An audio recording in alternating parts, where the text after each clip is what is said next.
सावळ्याची जणू सावली या मालिकेच्या उद्याच्या भागामध्ये आपल्याला असं बघायला मिळतं की चंद्रकांत सावलीला म्हणत असतात की सावली, मला तुझ्यावर पूर्ण विश्वास आहे की तू एक दिवस या घरची सून असल्याचा मान नक्की मिळवशील आणि मी तुझ्याबरोबर कायम असेन.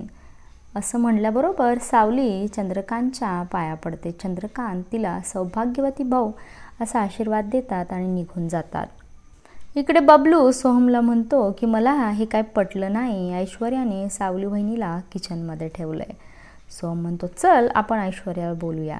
तेवढ्यात तिथे सावली येते आणि ती सोहमला म्हणते की आज तुम्हा दोघांमुळेच मी या घरात आले आहे, तर तुम्ही अजिबात वाद घालू नका. या वादाचं कारण मला अजिबात व्हायचं नाही आहे.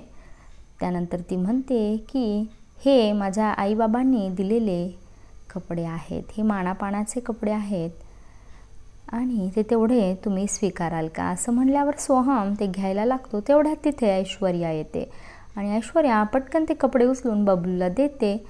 त्यावेळेस बबलू तिच्याकडे रागाने बघतो. त्यावेळेस ऐश्वर्या म्हणते काय झालं, नाही आवडलं तुला.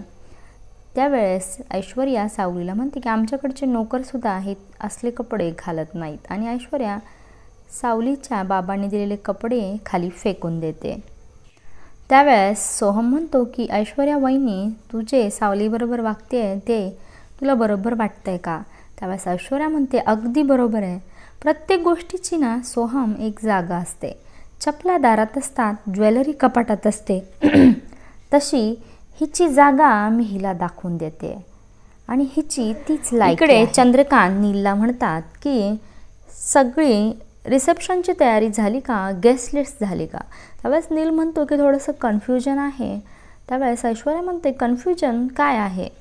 त्यावेळेस नील म्हणतो की सावलीच्या घरच्यांना बोलवायचं की नाही हे कन्फ्युजन आहे.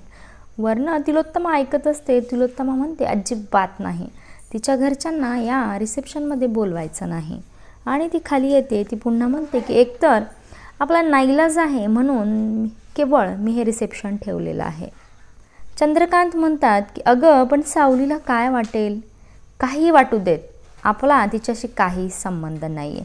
एकतर तुम्ही तिला इथे माझ्या या घरात आणून ठेवलं आहे आणि तिच्यामुळे माझा श्वास कोंडत आहे. हे सर्व सावली ऐकत असते आणि सावलीला बघून तिलोत्तमा अजूनच जास्त बोलायला सुरुवात करते. पुढे ती म्हणते की हिच्या घरच्यांना बोलवायचं नाही म्हणजे नाही, माय डिसिजन इज फायनल. असं म्हणून तिलोत्तमा तिथून रागारागाने निघून जाते. इकडे सावली किचनमध्ये आलेली असते. सरूमावशीला काम करताना ती म्हणते की थांबा मी तुम्हाला मदत करते. सरूमावशी विचारते तू जेवली आहेस का. सावली नाही म्हणते. सरूमावशी म्हणतात आधी जेवण कर मग मला काम करू लाग. सरूमावशी तिला अगदी प्रेमाने जेवायला घालतात. सावली तिथंच किचनमध्ये झोपून जाते. पण तिथे येतो एक झुरळ आणि त्या झुरळाला रात्रभर ती घाबरते आणि रात्रभर जागी राहते.